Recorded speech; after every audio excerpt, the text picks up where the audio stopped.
So who do you really want to coach? You probably know the answer to that, but you also probably know who you don't want to coach. So how do you telegraph to both groups who is or isn't the right fit for you? And how do you do it in a way that saves time and frustration for everyone involved, including yourself? Well, today I'm going to show you how to use self-selection and how you talk about your coaching business to attract in only the right prospects for you. Let's get started.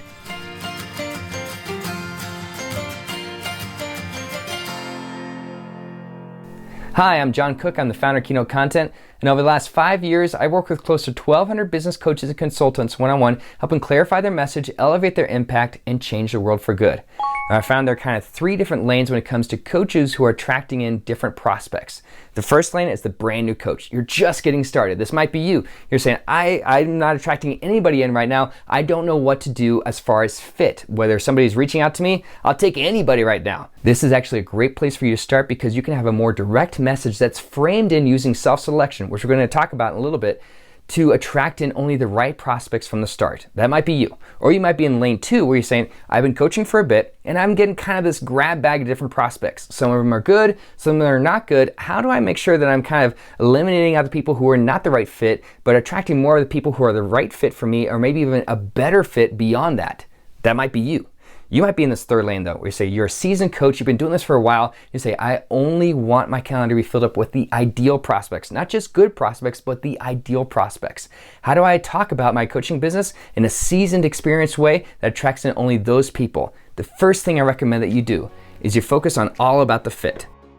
Whatever lane that you're in, brand new, or you've been doing this for a while, or you're seasoned, focus on the fit. Think about taking out a piece of paper. And on that piece of paper, you essentially put 2 columns.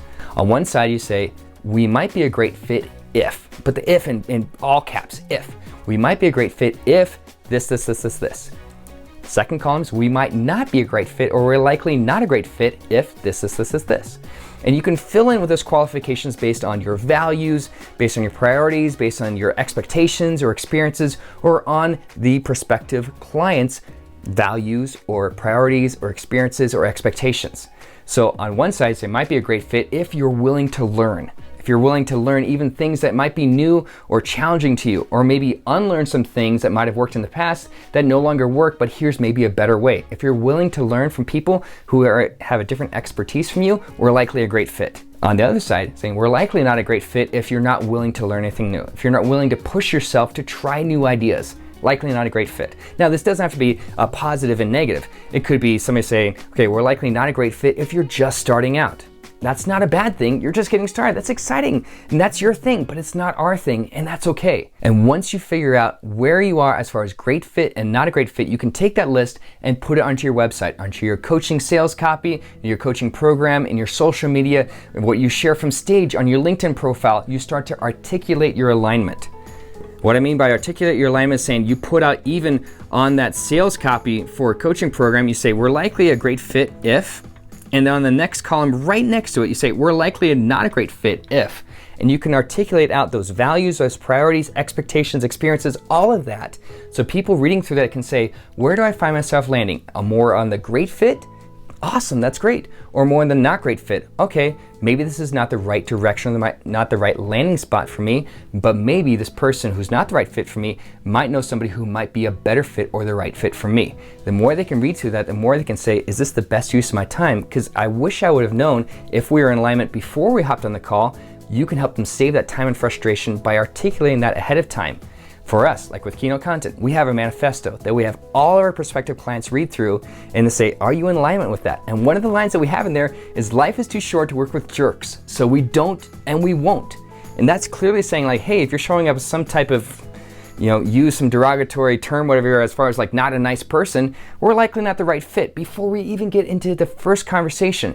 But the people who have signed up and connected with us, they say, that was a line that told me, hey, you're not willing to work with just anybody. You want to make sure you're working with good people who are ready to make a great difference in the world. For us, that happened because we articulated our alignment. And now that you've articulated your alignment across all your social media platforms, across your stage content we share on like podcasts or breakout sessions, keynote sessions, seminars, summits, luncheons, whatever it might be, or you're articulating that across sales conversations or networking, once you have that alignment articulated clearly across anywhere and everywhere that you talk about your coaching business, then you can start to qualify your intake. Qualifying your intake says you likely have a contact form on your website that people are filling out to start a conversation with you. But how do you know who those people are, and how do you know that they're the right fit for you? Because random people come to your website and they fill out that form, and you're saying they're just a vendor, they want to sell me something. Or the people who are colleagues saying it might be a good connection to have, but they're not going to be a coaching client. For the prospective coaching clients, where do you want them to go first? I recommend having an intake form. Some people call it an app or an application, whatever you want to call it. It's an intake form where people can go on its own dedicated page to fill out that information so you know they're possibly the right fit for you. Like for us with Keynote Content, we have our intake form on its own dedicated page. And you might even say on its own page, you might even have its own dedicated URL or vanity URL that directs just to that page. For us, we have our intake form, like I said, on its own dedicated page. But when I'm talking with different coaching clients or people that want to work with my team and I, we have them go to workwithjoncook.com. And that is our intake form, workwithjoncook.com. They fill it out. And for the form, it takes over 5 minutes and less than 15 minutes. You don't want this to be where they're giving you the same thing that you'd give on a contact page where it's name, phone number, email address, and a small message. It's saying, tell me about where you are.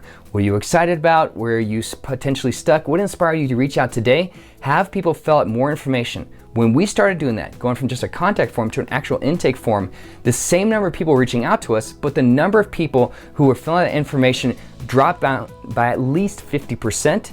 But the quality of people that were showing up on our calendars were so much better from a fit standpoint.